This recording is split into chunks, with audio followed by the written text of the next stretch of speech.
என்னக்கா உங்க வீட்டுக்காரர் வராரு? என்ன பாக்க வராரோ என்னமோ. நெளியாதீங்க, என்னன்னு தான் பாப்போம். சூப்பர் மேடம், டிப் டாப்பா ட்ரெஸ் பண்ணிட்டு தூளா இருக்கீங்க. வாங்க போலாம். இருங்க, அதுக்கு முன்னால நாம 2 பேரும் ஒரு முக்கியமான விஷயத்தை கிளியர் பண்ணிக்கலாம். போயிட்டு வந்து கிளியர் பண்ணிக்கலாமே. Time is gold. வேஸ்ட் பண்ணிடாதீங்க.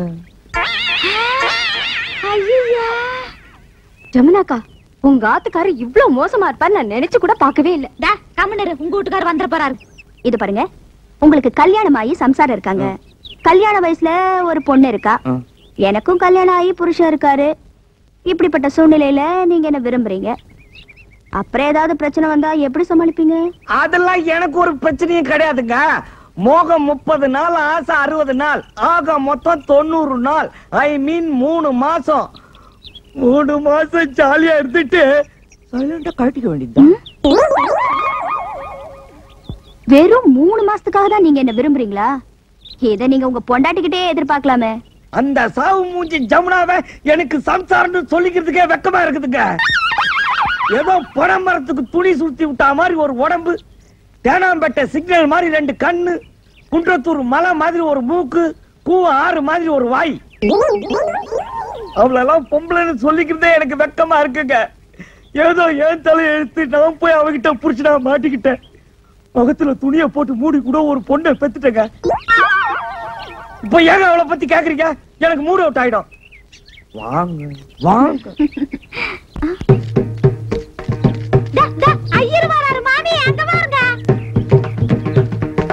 என்னது, நான் உங்களை மட்டும் தானே வர சொன்னேன், நீங்க ஐயரை சேர்த்து கூட்டிட்டு வந்திருக்கீங்க. ஐயரை நான் எங்க கூப்பிட்டேன்? ஐயோ, இந்த ஆள் என்ன பாத்துட்டான்னா கொடைக்கானல் டிவி ஸ்டேஷன்ல கச்சேரி வச்சு ஊர் பூரா ஒளிபரப்பிட்டு வாடுங்களே. இப்ப எடுக்கப்படுறது. நீங்க வீட்டுக்குள்ள போய் ஒளிஞ்சுக்கீங்க, நான் அவர்கிட்ட எப்படியாவது பேசி சமாளிச்சிடுறேன். ஐயரை எப்படியாவது வெளியே புஷ் பண்ணிட்டு வந்திருக்கோம்.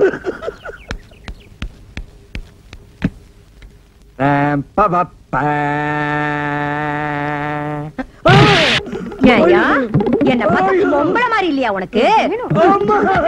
போன வாய் மூஞ்ச வச்சுக்கிட்டு லவ் கேக்குதோ லவ். நானா உன்னை கட்டிக்கிறேன் அலைஞ்சிட்டு என் பின்னாடி அலைஞ்சிட்டு இப்ப வந்து என்ன சொன்ன? என் கண்ணு ரெண்டும் தேனாம்பேட்டை சிக்னல் அவளுக்கு. என் வாய் என்ன ஆறா? நீ வாய் திறப்பியா? வாய் திறப்பியா? ஆகா இன்ப நிலாவினிலே ஓஹோ ஜகமே ஆடிடுதே விளையாடிடுதே விளையா. என் பாட்டுக்கு என்ன அழகா அபிநயம் பிடிக்கிற பிரபாதமா இருக்கே. கரெக்ட் டயத்துக்கு வந்துட்டேன். போலாமா? அதுக்கு முன்னால எனக்கு ஒரு சின்ன சந்தேகம். என்ன சந்தேகம் கேளுங்க. இப்போ உங்களுக்கு கல்யாணம் ஆகி பொண்டாட்டி பிள்ளைங்க இருக்காங்க. ஆமா. நீங்க என்ன விரும்புறீங்க? ஒருவேளை ஏடா குடும்ப மாட்டிக்கிட்டா என்ன பண்ணுவீங்க? இதெல்லாம் ஒரு பெரிய விஷயமா?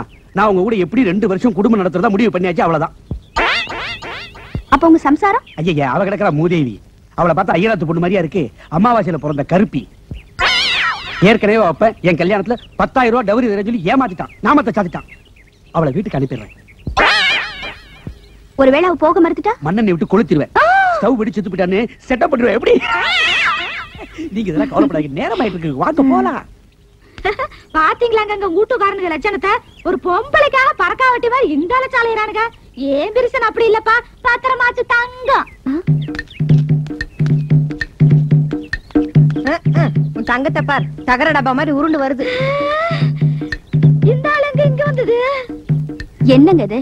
நான் உங்களை மட்டும் வர சொன்னா அவரையும் கூட்டிட்டு வந்திருக்கீங்க. ஐயோ, கோயம்புத்தூர்காரன் வரானே, பயங்கர குழப்பமாயிருமே. இப்ப நான் என்ன பண்றது? இருங்க, நீங்க அந்த வீட்டுக்குள்ள போய் ஒளிஞ்சுக்கீங்க, நான் அவரை சமாளிச்சு அனுப்பிச்சிடுறேன். சீக்கிரம் வந்துருவீங்களா? இந்த பூ உங்களுக்குன்னே கொண்டு வந்தேன். சீக்கிரம் வந்துருங்க. பரவசமிகவாகிதே. என்ன பார்த்தா மூதேவிங்களா? மூதேவியானா? அம்மாவாசையில பிறந்த கருப்பியானா? என்ன பார்த்தா ஐயராத்து பொண்ணு மாதிரி இல்லைங்களா? நான் உங்களுக்கு மட்டுமா போயிட்டேனா? என்ன நினைச்சிட்டு இன்னைக்கு 2 நாள் பாத்துறேன் இவரை. என்ன நினைச்சிட்டு எங்க அப்பா உங்களுக்கு 10,000 ரூபாய் தரணுமா? 10,000. இந்த மூஞ்சுக்கு 10,000 ரூபாய் கேக்குறதா? 2 பொண்ணா பெத்து வச்சுட்டு கொடைக்கானல் குளிர் ரொம்ப ஜாஸ்தியா இருக்கு. போலாங்களா? அதுக்கு முன்னாடி ஒரு முக்கியமான கேள்விக்கு பதில் சொல்லுங்க. பதில் என்னங்க பதில்? சாகர வரைக்கும் கூட குடும்பம் எடுத்துறதா முடிவே பண்ணிட்டுங்க. அப்ப உங்க பொண்டாட்டி பசங்க? பசங்களை விடுங்க. அப்பனாத்தா இல்லைன்னு அனாதாசில சேர்த்துருங்க. என் பொண்டாட்டியை கொல்றதுக்கு 3 ஐடியா வச்சிருக்கேங்க. ஒண்ணு இங்கிலீஷ் படத்துல வர்ற மாதிரி ஸ்லோ பாய்சன் கொடுத்து கொலை பண்றது. ரெண்டாவது ஹிந்தி படத்துல வர்ற மாதிரி என் பொண்டாட்டிக்கு யாராவது சொந்தக்காரரை கூட்டிட்டு வந்து அவனுக்கு சண்டையை போட்டுட்டு கொலையை நான் பண்ணிட்டு பழைய அவன் மேல போட்டுறது.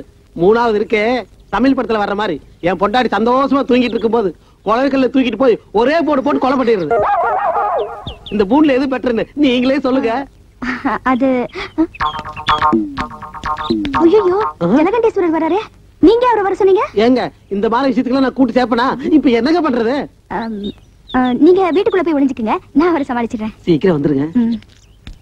ஏங்க அந்த ஆள் ஒரு மாதிரி உங்களை குழப்பினாலும் குழப்பிடுவாரு.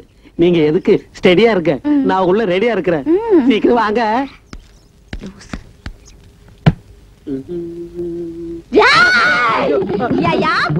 மூக்கையும் கொட்ட பல்லையும் வச்சுக்கிட்டு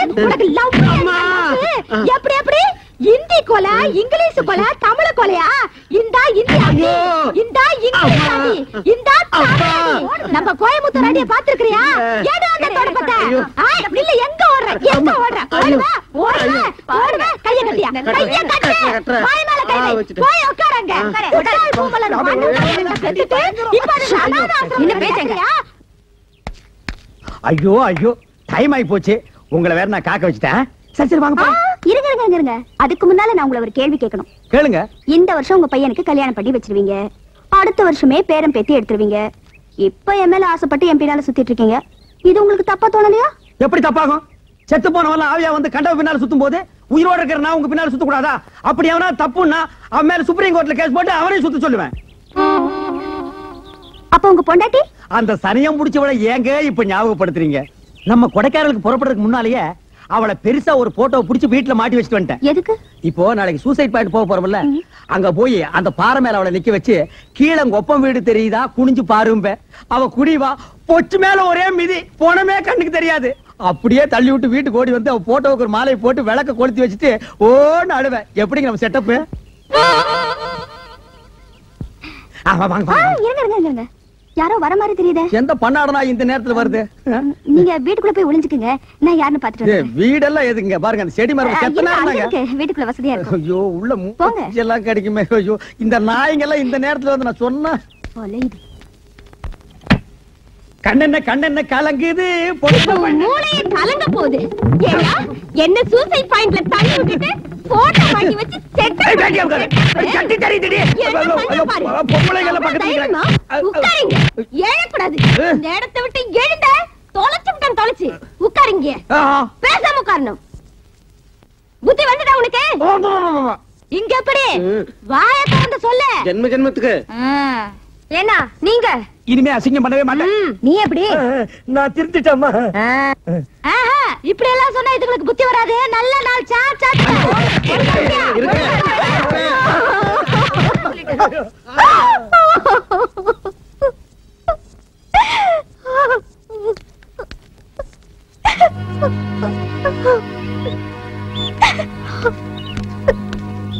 உஷா, நீ எதுக்குமா அழற? நீ நல்லவளா இருக்கங்காட்டி எங்க புருஷனை செஞ்ச தப்ப எங்ககிட்ட சொல்லி எங்க எல்லாரும் இங்க வர வச்ச. ஒருவேளை நீ இந்த உண்மையை மறைச்சிருந்தா இந்நேரம் எங்க 4 குடும்பம் சந்திச்சிடுச்சு நடுரோட்டுக்குள்ள வந்திருக்கோம். நீ எதுக்குமா அழற? அழாத. இல்ல ஜமுனாக்கா, இவங்க 4 பேரும் என்கிட்ட இப்படி பழகிறதுக்கு நான் என்ன தப்பு செஞ்சேன்?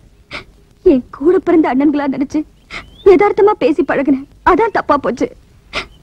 நான் வயசானவர் கல்யாணம் பண்ணிக்கிட்டேங்கிறதுக்காக எல்லாரும் என்ன தப்பா நினைச்சிட்டாங்க. வயசானவர் கல்யாணம் பண்ணிக்கிட்டாலும் நான் சந்தோஷமா தான் இருக்கேன். எங்களை மன்னிச்சிருங்க சிஸ்டர். ஏதோ நான் தான் புத்தி கெட்டதனமா நடந்துட்டேன்னா இந்த காலனி மொத்த கும்பலும் மச புடிச்ச மாதிரி பின்னால அலைஞ்சிருக்கானுங்க. இது முன்னாடியே தெரிஞ்சிருந்தா நாங்க செஞ்ச தப்புக்காக எங்களை செருப்பால் அடிச்சா கூட நாங்க வாங்கிக்கிறோம்மா. கண்டிப்பா. அதை தவிர நாங்க செஞ்ச பாவத்துக்கு வேற பிராயச்சித்தமே கிடையாது. இனிமே உஷா நம்ம கூட பிறந்த தங்கச்சியே தான். அம்மா உஷா, தயவு செஞ்சு எங்களை மன்னிச்சேன்னு ஒரு வார்த்தை சொல்லுமா. சொல்லுமா மன்னிச்சேன்னு ஒரு வார்த்தை சொல்லுமா. சொல்லுங்க தங்கச்சி. தங்கச்சி உஷா. அம்மா. சுந்தரம் சார், நீங்க ஒண்ணும் சொல்ல வேண்டாம். எந்த விஷயத்தையுமே புருஷன்கிட்ட மறைக்காதவதா உண்மையான பொண்டாட்டி. அதே மாதிரி பொண்டாட்டி மேல சந்தேகப்படாதவன் தான் உண்மையான புருஷன். நீங்க ஆரம்பத்திலே நடந்துகிட்டதெல்லாம் உஷா என்கிட்ட சொன்ன. நான் தான் அவசரப்படாத, காலனில இருக்கவங்க எல்லாம் ரொம்ப நல்லவங்க, கொஞ்சம் விட்டு பிடிப்போன்னு சொன்னேன். இதுவரைக்கும் நடந்ததெல்லாம் கெட்ட கனவா நினைச்சு மறந்துருங்க. நாம எப்படி மெட்ராஸ்ல இருந்து சந்தோஷமா வந்தோமோ அதே மாதிரி திரும்பி போகும்போதும் சந்தோஷமா போகணும். ஆமாங்க சார், நாம சந்தோஷமா தான் சார் போகணும். ஆனா பெண்டு நிமிந்து போச்சுங்க சார். பரவாயில்ல, வாங்க வாங்க. ஏங்க ஏன் பொண்டாட்டிங்க இதுக்கு தான் கும்பல் கும்பலா வரக்கூடாது, தனித்தனியா வரணும். ஐயா கையை எடுங்க.